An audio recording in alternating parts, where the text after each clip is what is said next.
¿Qué sucede cuando el mayor símbolo del consumo de la clase media brasileña entra en colapso financiero? ¿Cuándo una cadena con más de 6 décadas de historia necesita bajar las cortinas de cientos de sucursales, despedir a miles de trabajadores y admitir abiertamente al mercado que podría entrar en recuperación judicial?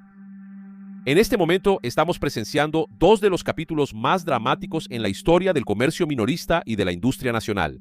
Los datos divulgados por Casas Bahía son impresionantes y encienden la alerta roja en toda la cadena productiva del país. Se trata de una pérdida neta gigantesca de 10.1 mil millones registrada en el balance financiero, número fuertemente impactado por 9.1 mil millones en castigos contables y efectos no recurrentes. Incluso cuando aislamos los ajustes contables, la pérdida neta ajustada todavía supera la cifra de 1.000 millones de reales. Pero el impacto real de esta crisis no está solo en los balances y hojas de cálculo enviados a los inversionistas de la B3. Se siente concretamente en las calles, en las avenidas comerciales y en los centros comerciales de todo Brasil. La empresa anunció el cierre de las actividades de 298 tiendas físicas en todo el país, acompañado del despido de aproximadamente 2.000 empleados. Así es, lo escuchaste bien, 2.000 familias sin empleo. Es una verdadera ola de recortes que desmantela estructuras que tardaron décadas en consolidarse. Para entender la dimensión de esta retracción, basta con mirar lo que sucede en capitales como Salvador, en Bahía. Como detallaron los grandes medios, la cadena cerró más de 10 tiendas solo en la capital de Bahía, incluyendo direcciones emblemáticas del comercio callejero, como Baixa dos Zapateiros, Avenida 7 de Setembro y Manuel Díaz. Además de unidades en los principales centros comerciales de la ciudad, como Salvador Shopping, Shopping da Bahía y Barreiro Bahía. La reducción avanza aún más hacia el interior y la región metropolitana, afectando ciudades como Lauro de Freitas, Itabuna, Barreira y Paulo Afonso. La pregunta que resuena entre los inversionistas, trabajadores y consumidores es: ¿cómo una gigante de este tamaño llegó a este punto? ¿Sería solo un error puntual de gestión interna o el reflejo directo de un ecosistema económico hostil, asfixiado por altas tasas de interés, inflación corrosiva y decisiones gubernamentales desastrosas? Vamos a descubrir todo eso juntos haciendo una autopsia al cadáver de Casas Bahía. Como no hay tiempo que perder, agarra ahora mismo el feijão tropear con linguiça y vamos a iniciar nuestro segmento Señores do Mundo.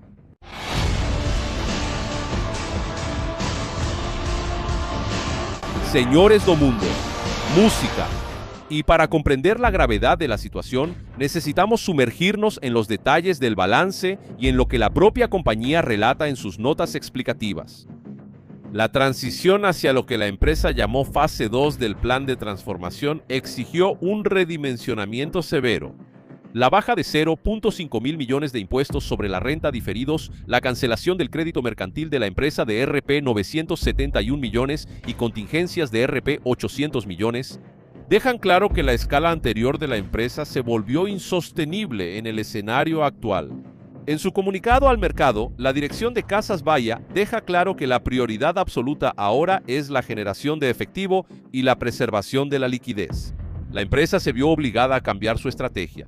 El enfoque dejó de ser el crecimiento a cualquier costo para convertirse en una batalla por la supervivencia. Operando con márgenes estrictamente rentables, el pasivo circulante de la compañía supera al activo circulante en RP 800 millones.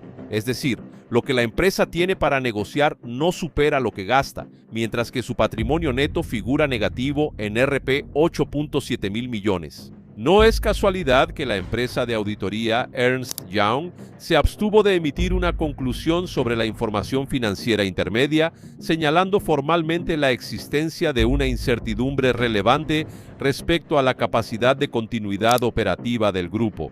Tal vez Ernst & Young llegó a la conclusión de que se trata de una empresa zombie. Ya están muertos, solo que todavía no se han dado cuenta. El plan original de expansión y aceleración se vino abajo porque las premisas macroeconómicas empeoraron drásticamente. La empresa informa que intentó captar recursos internacionales y negociar condiciones más favorables con proveedores y aseguradoras de crédito, pero la ventana del mercado se cerró. Ante el crédito escaso y el costo del capital por las nubes, Casas Bahía admite que está evaluando medidas de reorganización formal de sus pasivos. lo que incluye la posibilidad de recurrir a una nueva recuperación extrajudicial o incluso a una recuperación judicial. La empresa no está sola en este abismo. La crisis del comercio minorista de electrodomésticos y muebles es solo la punta de un iceberg mucho mayor. Es aquí donde las discusiones trascienden los muros de las corporaciones y llegan al corazón de la política económica de Brasil. Ninguna gran cadena minorista cierra cientos de tiendas y despide a miles de padres de familia de la noche a la mañana de manera aislada. El comercio minorista es el reflejo fiel del poder adquisitivo de la población y de la salud del entorno empresarial. Cuando el comercio minorista sangra es porque la economía real está enferma. ¿Y cuál es la causa de esa enfermedad? La respuesta está en la conducción de la política económica del actual gobierno federal bajo la gestión del ex condenado Luiz Molusco da Silva. Al observar los informes de analistas de mercado como Itaú BBA, un factor se destaca repetidamente como el principal villano del sector minorista: la alta tasa de interés Selic, mantenida en niveles restrictivos para contener la presión inflacionaria generada por el descontrol fiscal del Estado. El gobierno actual adoptó una postura de expansión desenfrenada del gasto público para sostener el crecimiento de la maquinaria estatal. Y para mantener el ritmo de los gastos, la opción elegida no fue la obvia que debería haber sido: el recorte de privilegios o la reducción de la maquinaria pública, y por qué no decir ambas. Pero lo que eligieron fue una ofensiva recaudatoria sin precedentes en Brasil.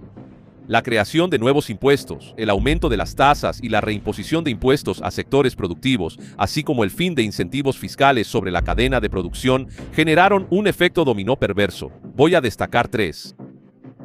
Aumento de los costos operativos. Las empresas pagan más para producir, transportar, almacenar y vender. Usted sabe que el mercado es cada vez más global. Entonces, si en otros países las personas pagan menos para producir las mismas cosas, es obvio que van a tener productos más competitivos. Y es por eso que tantas empresas han dejado Brasil, aunque todavía tengan como enfoque el mercado brasileño, pero llevan su producción a países vecinos como Paraguay. 2. La contracción del crédito. El endeudamiento del Estado para financiar su propio déficit empuja las tasas de interés hacia arriba en el mercado bancario. 3. Endeudamiento de las familias. El consumidor está sobrecargado por el costo de vida, compromete sus ingresos con gastos básicos y pierde la capacidad de acceder a crédito para comprar bienes duraderos. Justamente los productos principales de Casas Bahía, como refrigeradores, estufas, televisores, videojuegos, computadoras, etc. Por eso dije que esto es un reflejo de nuestra economía. La gente está luchando y nosotros advertíamos esto antes de que esta gestión maldita asumiera. La gente iba a trabajar más, esforzarse mucho más para conseguir lo básico. Esa historia de soñar con bienes duraderos iba a terminar, la gente iba a seguir trabajando mucho solo para tener lo básico, porque eso es lo que pasa en un país que tiene este tipo de gestión. A medida que este gobierno insiste en recaudar más para gastar más, el Banco Central se ve obligado a mantener las tasas de interés altas para evitar un estallido aún mayor de la inflación. El resultado es la paralización del consumo de bienes duraderos. La tasa de interés alta encarece directamente la deuda de las empresas minoristas, erosionando sus ganancias con gastos financieros enormes, al mismo tiempo que encarece el financiamiento y la tarjeta de crédito del trabajador. Además de la voracidad recaudatoria y la presión de los intereses, hay otro componente central na deterioração da indústria e do comércio brasileiro. La política de ajuste del salario mínimo desvinculada del aumento real de la productividad. En la teoría y en los discursos demagógicos, subir el salario mínimo por decreto parece una medida de bienestar social. En la práctica económica, como tú mismo puedes comprobar en el artículo publicado por Exame, el gobierno de Molusco autoriza el valor del salario mínimo de 2027 y ese valor sería de 1.740 reales. Es obvio que el trabajador ve esto y dice: oye David, todavía es poco, debería subir a 2.000, y estoy completamente de acuerdo contigo, hermano. Pero no sirve de nada aumentar el salario en un país quebrado, ya que si ese valor fuera de 2.000 reales, aunque lo fuera, comprarías menos de lo que compras ahora. Ellos solo van a llenar el bolsillo de la gente de papel, o como está de moda ahora, con Pix, de saldo digital en tu cuenta. Pero el valor real de cambio de esa moneda va a ser cada vez menor, porque el país no mejoró económicamente para justificar ese aumento de salario. Simplemente lo están inflando porque estamos en época de elecciones. Así de simple. Entonces, en la práctica, te metes 1.700 reales al bolsillo y compras menos de lo que comprabas con 1.500 o 1.600 actualmente. He estado explicando esto durante años, pero la gente no lo entiende. Y la persona piensa, yo lo que quiero es más dinero en el bolsillo, en la práctica económica. Mi noble y querido hermano y hermana, cuando el reajuste ocurre de manera artificial por encima del crecimiento de la productividad del trabajo en el país, el resultado es un desastre estructural. El salario no es solo el ingreso para quien lo recibe, es el costo de producción para quien emplea. Cuando el gobierno impone aumentos reales sistemáticos en una economía estancada y con baja productividad, el costo unitario del trabajo se dispara en la industria y en las redes de servicios. Las pequeñas, medianas y grandes empresas que ya operan con márgenes de ganancia reducidos debido a la altísima carga tributaria no logran absorber este costo adicional, sin margen para trasladar estos costos al consumidor que ya está empobrecido. La reacción inmediata de las empresas es recortar personal, cerrar unidades operativas o cesar sus actividades. Ahí está, Boilá, tienes la respuesta de por qué tantas empresas están quebrando o yéndose de Brasil. La industria manufacturera brasileña viene sufriendo un proceso acelerado de desindustrialización. Es el deseo de los dueños del mundo. Siempre quisieron que Brasil fuera solo una granja, jamás un país desarrollado. Una gran cadena como Casas Bahia, te guste o no, no es solo una vendedora de productos. Es el principal escaparate de la industria nacional de electrodomésticos, muebles y electrónicos. Cuando Casas Bahia cierra 298 tiendas de una sola vez, el impacto llega de inmediato a las fábricas de estufas, refrigeradores, sofás y televisores. En el polo industrial de Manaus, en São Paulo, en el sur y en el noreste del país, si el comercio minorista no vende, la fábrica no produce. Si la fábrica no produce, despide empleados.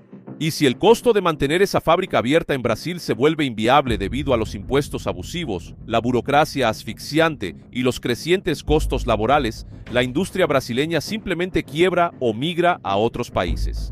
No es de extrañar que los propios políticos paraguayos ya hayan dicho que esperan con ansias que Molusco sea reelegido, pues están muy contentos porque actualmente casi 300 empresas ya han hecho esa migración, sin contar a cientos de brasileños haciendo fila para legalizarse en el país. El actual gobierno tiene como objetivo o promesa proteger al trabajador, pero sus políticas macroeconómicas generan el efecto opuesto, el cierre de puestos de trabajo formales y la destrucción de la capacidad productiva nacional.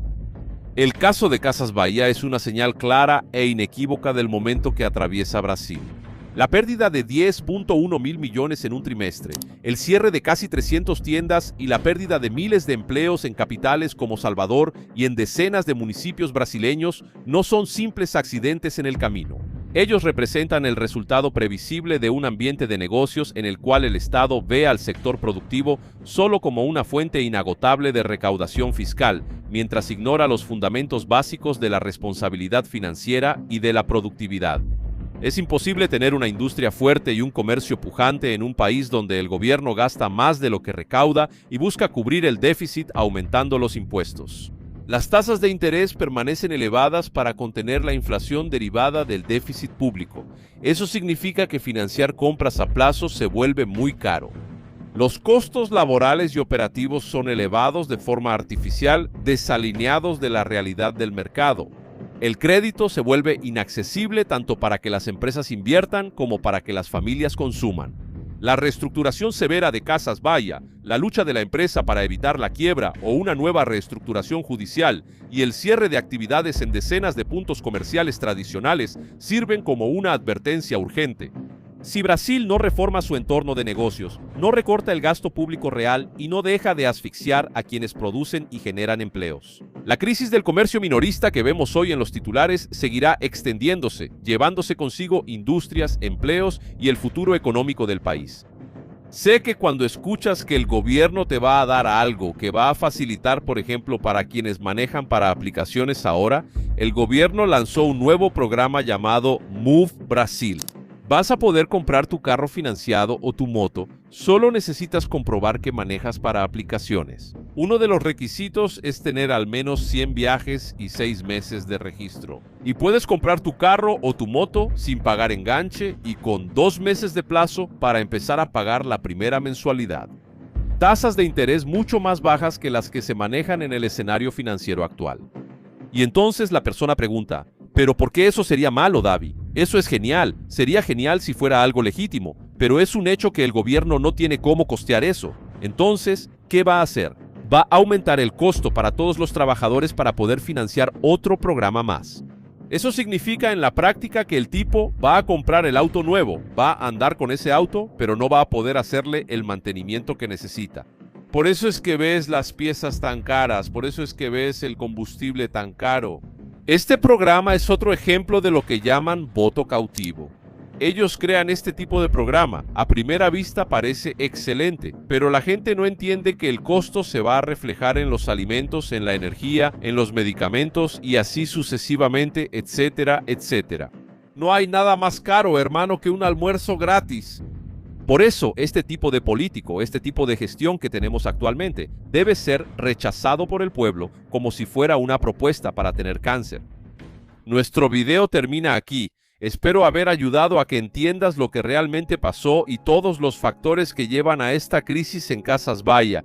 Nuestro país se está quebrando, hermano. Y si el pueblo no despierta, si el pueblo sigue en la idolatría política, la situación solo tiende a intensificarse.